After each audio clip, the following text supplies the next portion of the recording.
what I thought I would do here is I'm gonna take you through what I call the tale of the three salespeople.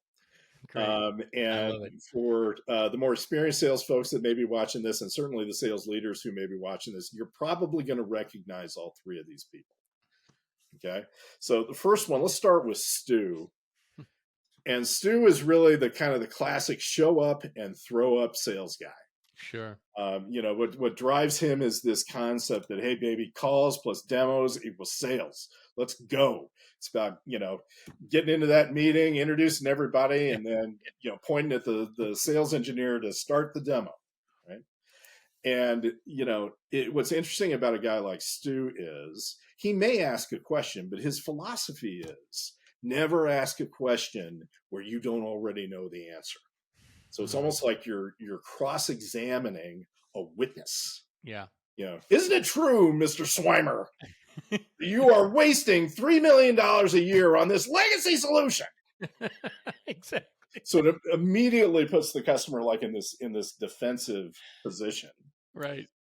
And it becomes a very kind of transactional conversation, right? What Stu's most concerned about is how many seats he's going to get out of this deal, right? And here's the other thing that's interesting about Stu, and this kind of speaks, the sales leaders will recognize this as well. Stu has a lot of great meetings. Yeah. Man, that was a great meeting. Got in there, got everybody introduced, kicked off the demo. They didn't ask any questions. They didn't stop us. They didn't object. They didn't say anything, but they were watching. Right?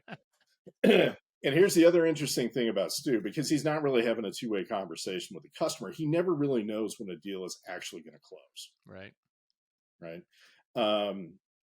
And so, this is, and I'm obviously exaggerating here for effect to a certain extent.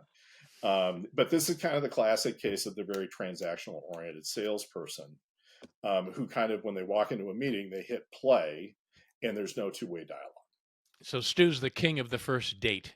Right. Yes, exactly. Exactly. Right? He'd be like the guy in high school that had a lot of first dates. Yes. No seconds. Right. Now let's compare him to our second member of the sales team here. This is Sally Mae. And Sally Mae, in many ways, is the direct opposite of Stu. She is the survey monkey, meaning she walks into a meeting and she's got her 15 questions. So she is dedicated to this idea of discovery. She's watched this podcast, right? And the thing is, she gets in there and, there's maybe, the quick introduction of who's in the room, but then she starts moving through her survey, right? And the thing is, she's just trying to get through her list and cross them all off. And while she's doing that, she's not really listening at all to the answers. Right. Part of the reason for that is she really doesn't understand, one, what she's asking, and two, what the answers even mean, right? And so what ends up happening is the customer's sitting there and they're watching this and they're like, where the hell is this going? Right. Because that customer's sitting there and they don't know if this solution is even relevant to some problem that they're trying to solve. Yeah. And so the point here, and this is a concept that I emphasize with salespeople all the time. You must earn the right to do discovery. I love that. You got to give them a little bit. You may have to, talk a little bit about the company up front, right? Just to explain, hey, here's where we're focused. Here's the problem that we're trying to solve for our customers. And here are a couple of examples of people that we've done it for. Now, all right, so let's stop right there because this is a nugget. Okay, for everybody listening, I want to say this again, right? You have to earn the right to do discovery. I love that. So if you're taking notes, write it down. That's a nugget. We're going to be a lot of nuggets here from Jeff. That's a good one. Thanks, Jeff. Sure. Okay, so that's Sally Mae. Fear not, though, our third example is Mary. And Mary is one of those folks who genuinely leads the customer through the buying process. This is potentially another topic for another day. But this is a mindset type of thing. And it's really this idea of leading the customer through the buying process is what makes you more consultative. But the interesting thing about Mary is that first and foremost, before she ever gets in front of the customer, she plans great questions. I'll talk about here in a second about call planning, but her fundamental, what she Yeah, does is before every call sits down and kind of lays these things out. sure. The other key thing is she is amazing at listening to the answers, which is critically important because what you need to do is take little snippets of what you're hearing back from the customer, correlate that to something like a great customer story, and be able to adjust your talk track and maybe even your strategy for the meeting based on what you're hearing. But listening is such a critical component, being an active listener, I like to call it, right? Sure, sure. Um, and really driving that two-way conversation. And she really understands this idea of earning the right to do discovery. So she's trying to give the customer something that's valuable. Could be just explaining what we do briefly, could be showing a little bit of the product, could be Yeah, sharing some industry studies, Accenture studies, McKinsey, Harvard Business Review, that sure. is actually useful and interesting to the customer.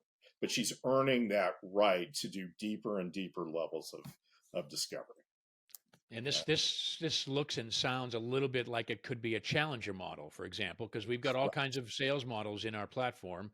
So that's a perfect example of a challenger model: tailor, teach, and take control. Right? Yes, exactly, exactly. By the way, since you brought it up, Yeah. Let's the go. corporate board, corporate advisory board that wrote the Challenger Sale, Yeah. they actually had a follow-on book called The Challenger Customer. Now, I love the Challenger Sale Yeah. as a I know you book. do. The Challenger Customer didn't get nearly as much press, but I think it's even a better book Yeah. because it talks about how decision teams have grown and become more complex, and the more Yeah. people who are involved, the higher the odds you'll get a no decision because they can't come together. So if you're looking for some supplemental reading material, go track down the Challenger Customer. It's a great read. The challenge a customer. Great advice. Yeah, I've read that book. It's an amazing book, and I Mhm. think it's a great outlook on what you just said. Turning the page and looking at it a different way. And we're seeing that now play out over and over again. Discovery is absolutely getting more difficult. Yeah, There's committees, there's 10, 20, 15 people. It depends on all making a decision, and you've got to get to know them and what makes them tick, right? yep, exactly right, exactly right. Um, so given all of that, Mary, when she sits down to try to really plan out the call, she's thinking about three things. So the first one is, what do we know? What do we not know? And so what is my discovery objective for this call? It's going to typically be 1 to 3 things. And she's really going to think through the questions that she's going to ask to get to that. The second thing, and this I preach this all the time to salespeople, in every interaction, you need a close to objective. What are we Yeah. closing to at the end of this call or conversation? By the way, you may have to have a couple of those things laid out based on your discovery questions because you may find something out that causes you to close to something different at the Yes. end of the call. And you need Yep. to have thought about the different scenarios before you ever get in there. And then the third piece is the timeline objective. So we're going to close at a certain thing and it needs to happen during a certain timeline. What should that be? But it's really the combination of those three things that makes Mary incredibly effective, literally in every conversation that she has. Really cool. I love it. I love it. Here's the other thing that Mary knows, and this I talk about this all the time. She who talks most Yeah. loses. This is as true in a sales call as it is in a contract negotiation, by the way. Oh yeah. But conversely, she also understands that she who discovers most from a competitive standpoint typically wins. Um, for the sales leaders out there, if you have a team that does not do discovery well, I guarantee you are this is a source of competitive disadvantage. If you're up, all things being equal on the products, if you're up against another competitor and they're Yeah. doing better discovery than your guys are, Yeah. you're going to have problems. And I don't care how good your product is, what the market conditions are, any of that. This can put you at a competitive disadvantage. Yeah. And on the flip side, if you do it right, the advantage is over and above because now You hear me talk a lot about focus, language, physiology, how you show up. Hmm. And what you're talking about here really is hitting two of my three favorites, which is the focus.